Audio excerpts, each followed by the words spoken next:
Ассалаумағалейкум баршаңызға.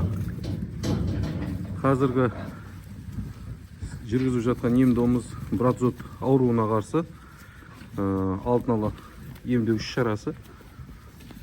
Бұл емдеу іс-шарасы алдын ала алу 2 рет қайталауымен жүреді.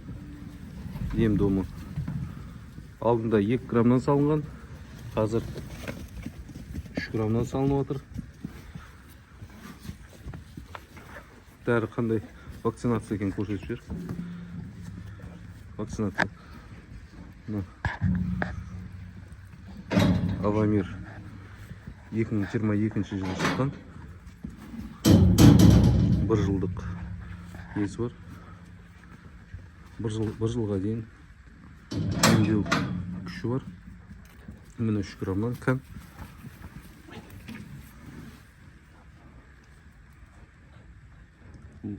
Буаз қой буаз кезде қошқарды бөлгеннен кейін 2-3 айдың ішінде жүргізіледі.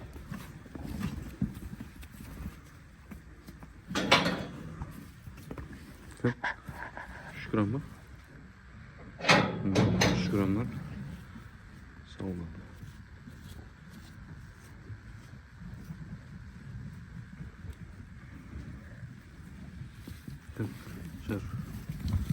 Кәм табыр етіп көрсетейік.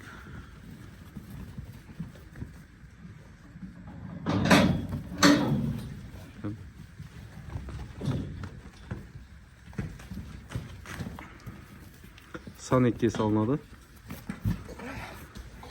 2 рет қайталауымен, бұл 2-ші қайталау, 1-ші қайталауында 2 грамм, 2-ші қайталауында 3 грамм салынады санекке.